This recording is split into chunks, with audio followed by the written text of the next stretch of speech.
Hi, this is Brad Linder with Liliputing, and this is the GPD Win Max mini gaming laptop. It's a little bit larger than some of GPD's other devices, but it's also really the most powerful device from the company to date. And while you can use it for multiple things, it's got a backlit QWERTY keyboard and 8-inch display, it's really designed first and foremost for gaming if these buttons weren't a giveaway. So in this video, I wanted to take a little look at gaming. You can find some other videos with more details on the other performance issues. But here, let's go ahead and load a couple of games and talk a little bit about how it works. First, I want to point out that it's at 72% battery while we're starting this video, and we're going to go ahead and load Hob, which is a not too demanding game, but pretty fun to play. As it loads, you probably hear the fan kicking in. It does have dual fans that bring air in through the bottom, blow them out through the back.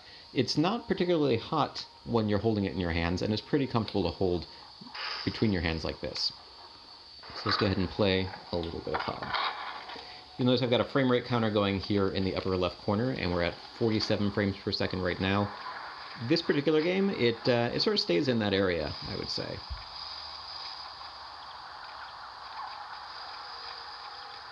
You can see it sort of hits as high as 60 or in the 50s, but then goes down a little bit.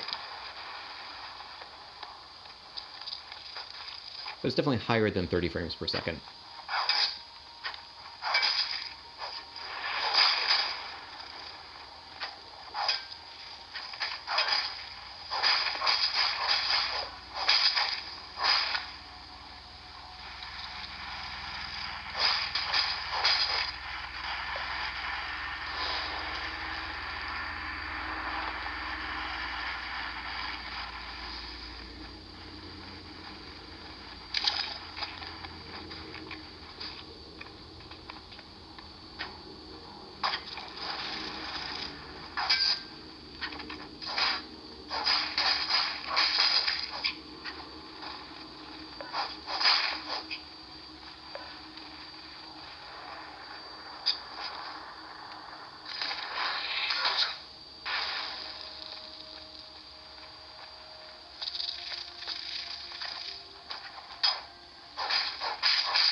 Okay, well, apparently that is not the way to get to the other side.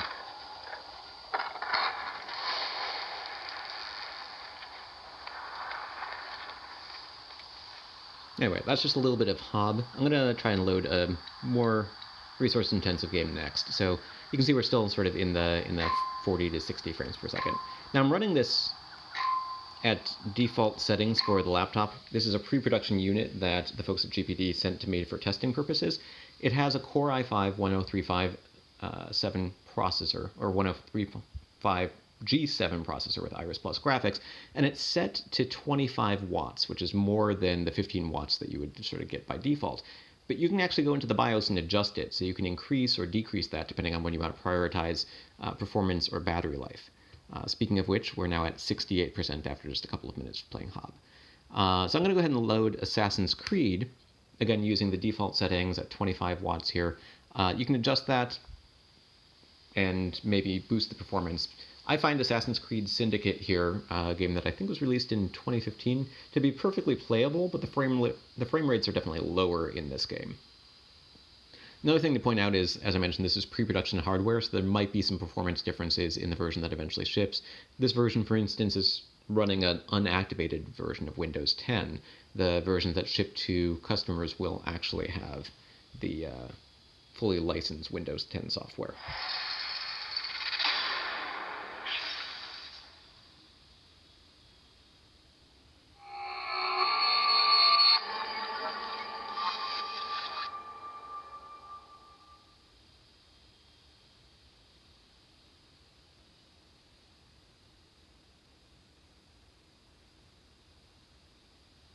This game takes a little bit longer to load. Again, a Core i5 processor. It's got 16 gigs of RAM, an 8-inch 1280 by 800 pixel display. Not super high resolution, but that's actually kind of a good thing when you're looking at a gaming laptop with integrated graphics, because it takes more power to provide graphics to a higher resolution display. Alright, so I'm picking up in the middle of a game. Well, actually, towards the beginning of a game. I'm not very good at gaming. Anybody who's watched me try to play these games on this sort of device probably knows that, but I'm going to just play for a few minutes here and show you what the experience looks like. So now you can see we've got around 25 frames per second. It's a little bit different from Hob.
Alright, well that didn't really go as well as I would have liked it to in terms of gaming, but you can see in terms of performance that, you know, we're sort of in the 20 frames per second rate. We're now up to 40 here.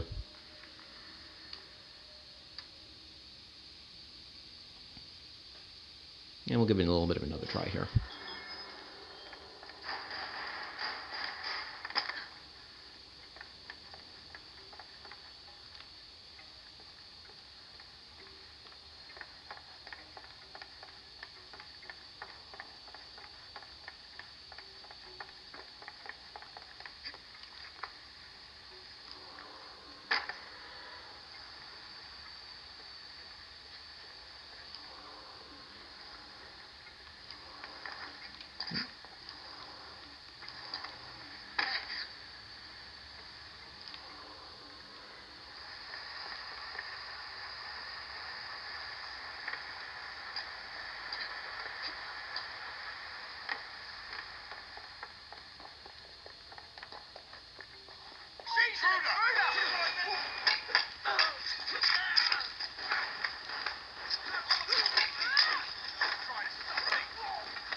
Anyways, so you get the idea. That's little Assassin's Creed Odyssey, which is a little bit more resource intensive, and maybe the frame rates aren't quite as good, but I think it's pretty much playable, at least by my standards. Your standards might be a little bit higher if you're more of a serious gamer.